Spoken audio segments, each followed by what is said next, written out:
আজৰে সভাত উপস্থিত আমাৰ বিপিএফ দলেৰ সাধাৰণ সম্পাদক বড়মা সমষ্টিৰ প্ৰাক্তন বিধায়ক মনেশ্বৰ ব্ৰহ্ম ডাঙৰীয়া, আজৰে সভাত উপস্থিত আমাৰ বিপিএফ দলেৰ বিভিন্ন পদত থকা সন্মানীয় আজিৰ মঞ্চত উপবিষ্ট বিপিএফ দলেৰ সন্মানীয় বিষয়ববীয়াসকল, আজৰে সভাত অংশগ্ৰহণ কৰা বিভিন্ন প্ৰাইমাৰি ব্লক পৰ্যায়েৰ পৰা আহি উপস্থিত হব পাৰা আমাৰ বিপিএফ দলেৰ কৰ্মীসকল, আজি মছলপুৰত আহি এনেকুৱা লাগিছে যে আমাৰ মছলপুৰ জিলাৰ অন্তৰ্গত 4টা আমাৰ পৰিষদীয় সমষ্টি বিপিএফ দলে জয় হওয়াটো 100% নিশ্চিত হৈ গল। ৰাইজ হাজাৰ হাজাৰ মানুহ ওলাইছে, ইমান গৰম বিৰাট ৰদ দি আছে, সকলো ৰাইজে নিজৰ কপালৰ ঘাম মচি মচি ৰাস্তাই ৰাস্তাই সকলোৱে খোজ কাঢ়িছে। ইয়াক কি বুজায়?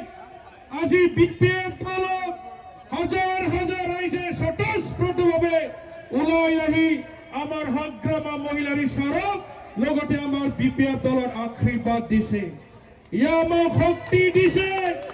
ইয়ার কারণে আমি ভাবিছো আপনাদের মছলপুর জিলার পৰা ইউপিপিএল ৰাজনৈতিক দলক আগন্তুক হবলগীয়া বিটিসি নিৰ্বাচনেৰ ইউপিপিএলক আমি বিদায় দিবলৈ সক্ষম হব। ৰাইজ মছলপুৰৰ পৰা ইউপিপিএল বিদায় লগতে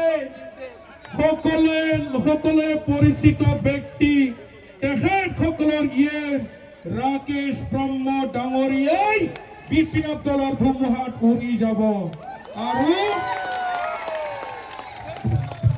তেখেতে আৰু কেতিয়াও নিৰ্বাচন জয় হব নোৱাৰে। ৰাইজে ৰাকেশ ব্ৰহ্মক আমাৰ মছলপুৰ পৰিষদীয় সমষ্টিৰ পৰা বহুত হাজাৰ হাজাৰ কিলোমিটাৰ দূৰত উড়াই দিব ৰাকেশ ব্ৰহ্ম ডাঙৰীয়া। ৰাকেশ ব্ৰহ্ম এজন মিছলীয়া ব্যক্তি, আমাৰ দলেৰ মুৰব্বী বিপিএফৰ সভাপতি হাগ্ৰামা মহিলা ৰিক্সাৰক ৰাকেশ ব্ৰহ্ম ডাঙৰীয়াই ডেইলি বেয়া বেয়া ভাষাৰে ইনসাল্ট কৰি তেখেতে আমাৰ ৰাস্তাত অপমান কৰি আছে, আৰু ইয়াত উচিত উত্তৰ ৰাকেশ ব্ৰহ্ম ডাঙৰীয়াই কম দিনৰ ভিতৰত পাবলৈ গৈ আছে। আৰু কিমান দিন ৰাকেশ ব্ৰহ্ম ডাঙৰীয়াই গান গাই গাই এই ওদলাবাৰী সৰু এটা দৰং বনাইছে, ৰিলছ বনাইবলৈ নাচিবৰ বেছি টাইম নাই, ৰিলছ বনাই নাচিবলৈ আৰু বেছি টাইম নাই।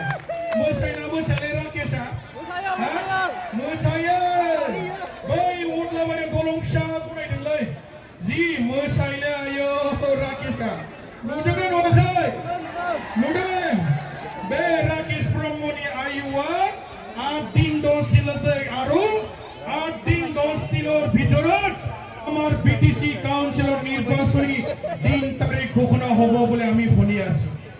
ইয়াৰ পিছত ইউপিপিএল শেষ, মছলপুৰত এটাও ইউপিপিএল নাথাকে। তেওঁলোকে যি ধৰণে ৰাজ্যক প্ৰতিশ্ৰুতি দিছিল, ইউপিপিএল দলে প্ৰতিশ্ৰুতি ৰক্ষা কৰিব পৰা নাই।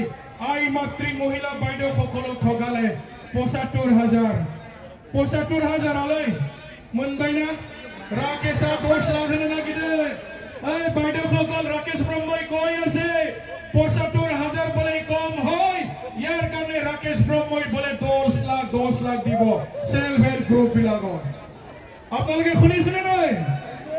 10 লাখ দিব, 100 টকা লবৰ কাৰণে ৰাকেশ ব্ৰহ্মৰ পৰা আমাৰ অঞ্চলৰ দুখীয়া ৰাইজে ধৰ্মীয় কিতাপত হাত চুই ফেলে 100 টকা লবলৈ বাধ্য হয়।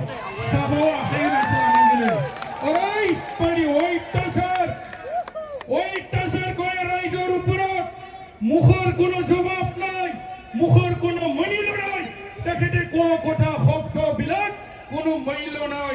তেনেকুৱা ব্যক্তিক আমাৰ বিটিসি ৰাইজে নিবিচাৰে। ইয়াৰ কাৰণে তেখেতক আমি বিপুল ভোটত পৰাজয় কৰি পেলাই বিটিসিৰ পৰা আউট কৰি দিব লাগিব ৰাকেশ ব্ৰহ্ম।